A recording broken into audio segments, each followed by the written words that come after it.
Today, Pirates of the Caribbean is one of Disney's most iconic and well-known attractions. In fact, Pirates is so popular that the ride has managed to find its way into almost every Disney park around the world.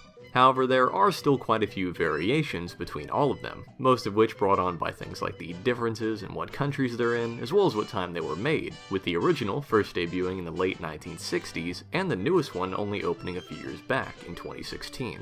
But the most peculiar example of changes made from the original version can be found in the one at the Magic Kingdom, which, despite only opening 4 years after the original, was extremely different, actually featuring less scenes and switching out a few, with new ones entirely. So, in this video we'll be going through the brief history of that ride, seeing what all was changed and hopefully why.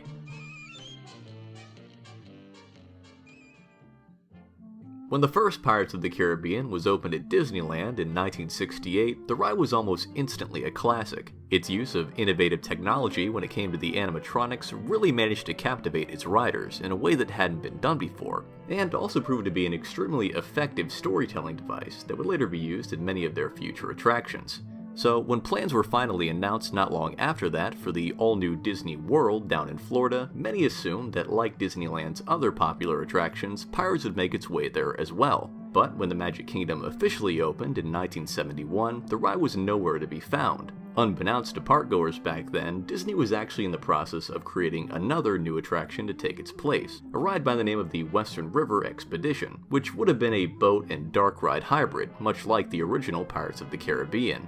Because of the fact that the new project was being led by Imagineer Mark Davis, it was going to use a lot of the same technology and general scene ideas from Pirates, since he was the one who came up with many of the core concepts behind that ride.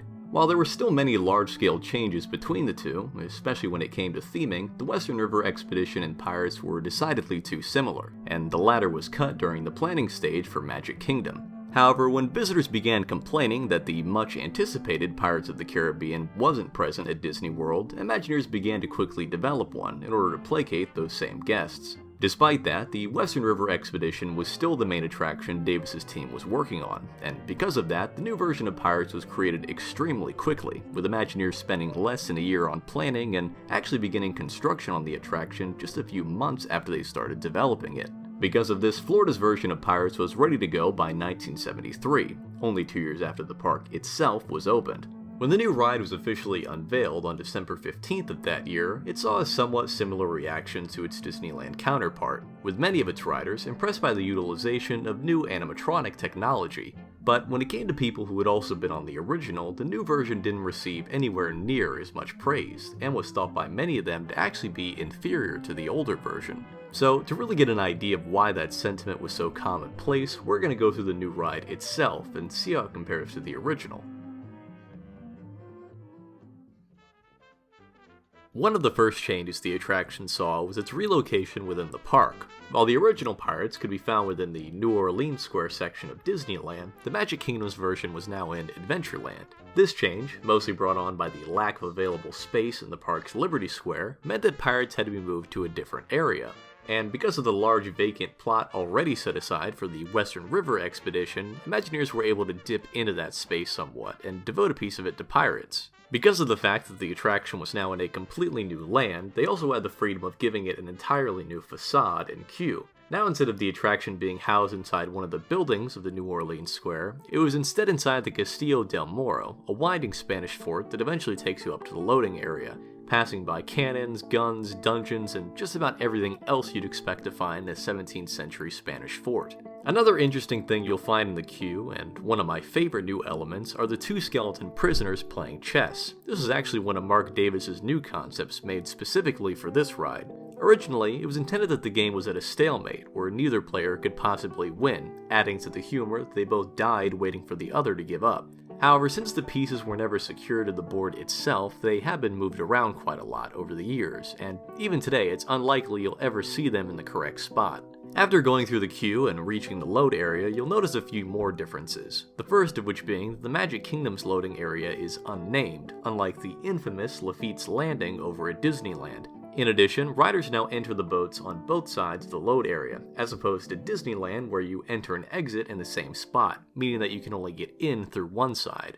In actuality, pretty much nothing in the load areas are the same, including the very first scene of the ride itself, or the Blue Bayou, where you see stuff like the Firefly effect and Old Man in the rocking chair, which is missing entirely from the Florida version. Similarly, it also doesn't have the Blue Bayou restaurant next to the attraction either, that overlooks that first scene. That whole portion was switched out with a quick view of the ocean and a ship out in the distance. Really groundbreaking stuff, I know.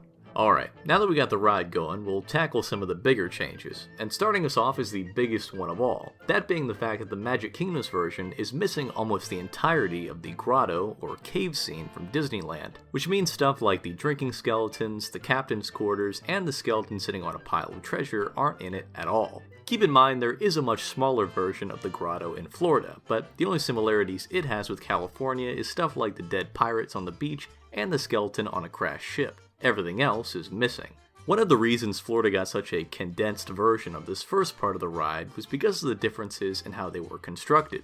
If you remember from the History of video for Pirates, I talked about how the attraction's original concept was an underground wax museum. And while that concept never actually became a reality, they did begin construction on it, by digging out a basement underneath the square itself. They of course later decided that they wanted an actual ride, and subsequently made the show building to house a majority of it. But they also ended up using the pre-dug basement as well, and that same basement is the first part of the grotto that you land in after seeing the talking skull and going down the first drop. It's also why you don't really see anything until the second drop. It takes you out of that basement and into the main show building, where all the skeletons are. Since the Magic Kingdom didn't have that basement, they were already somewhat limited, but the real reason we saw so much less of that first part was because it was left out intentionally.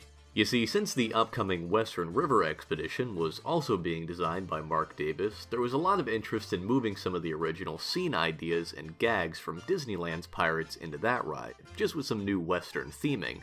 However, when they were suddenly forced to make another Pirates in the same park as their river expedition, they opted not to include certain elements from the original ride that they were planning to have in the new attraction.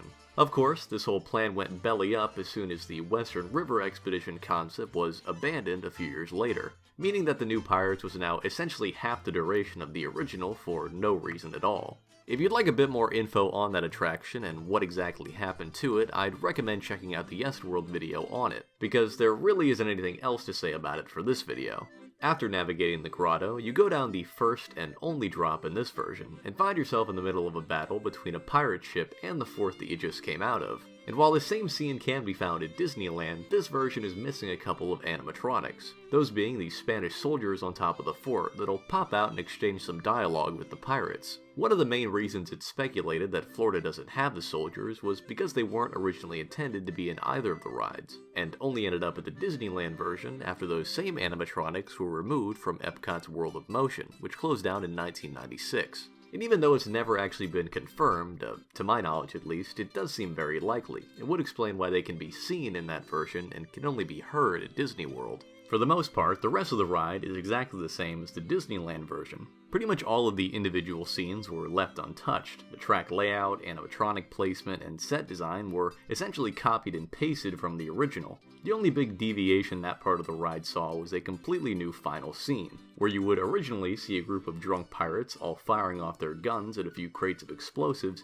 You now instead see a couple pirates looting the town's stockpile of treasure. Once again, this was another one of Mark Davis's new concepts that he made to set the Florida version apart from the one in California. After that, you turn a corner and end up at the ride's unloading area, which, like I said earlier, isn't back at the beginning of the ride like it is at Disneyland. Because of that, the Magic Kingdom's Pirates also doesn't have that little bit at the end, where you loop around past the queue and see the talking bird. Interestingly enough, the Magic Kingdom actually got its own bird when it was first unveiled. Initially, the parrot could be seen after you got off the ride and took the moving ramp back up to the rest of the park. However, since that parrot did also talk, a lot of riders would often hang out around that area to hear him and bottleneck the ride's exit. After a few years, the bird was later moved outside the attraction, where he became better known as the Barker Bird, who would occasionally sing along with the Pirate's Life theme song and usher riders into the attraction. Unfortunately, he was later removed altogether and relocated to the World of Disney store at Downtown Disney in 2006. Speaking of the exterior, I should note that it's also seen a few changes over the years as well. The first being the slight relocation of its entrance. Originally, you would enter into the queue on the left side of the building, which was facing the rest of Adventureland. It wasn't until the later development of Frontierland, when foot traffic was now coming from both sides, that the entrance was moved to the middle, where it still is today. Since then, the old entrance side has pretty much become a parking lot for scooters and strollers, as well as doubling as the ride's handicapped entrance whenever that's needed.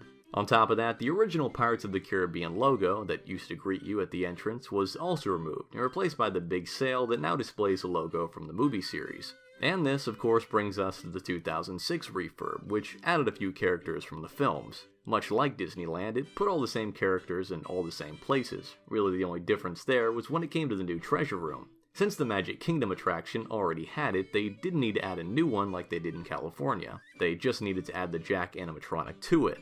Prior to that big overhaul, there were also a few smaller changes in the years before that, like when the chase scene was first altered in 1997. While Disneyland originally changed theirs to have the whole pirates chasing food thing instead of them chasing women, the Magic Kingdom skipped that iteration altogether, and instead had the pirates making off with various loot from the town while the women chased them, and that concept was later implemented at Disneyland.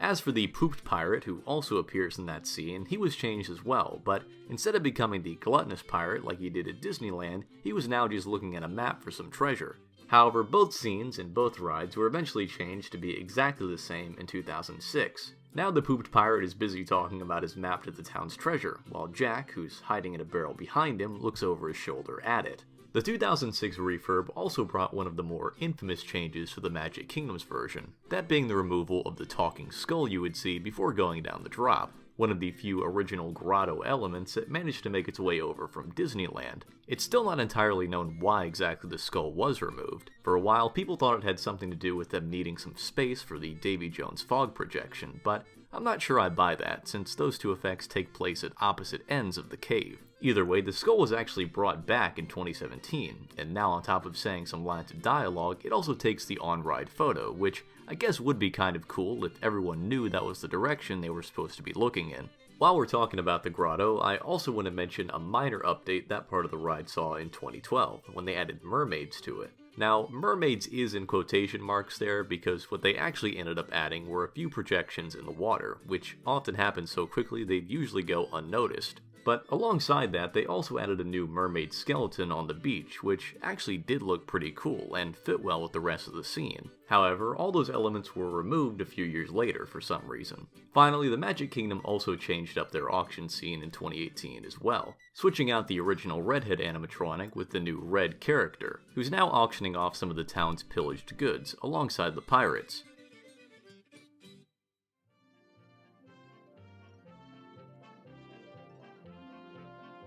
Despite having what most people would consider an inferior ride experience when compared to the Disneyland attraction, I still think there are a few positive aspects about the Magic Kingdom version. Stuff like the couple of different scenes, and especially the new queue, really give the attraction its own twist on the storyline, and make it a lot more unique than most people might think. And while this version doesn't have all the added history of its Disneyland counterpart, I still think its backstory is interesting enough, and worth preserving.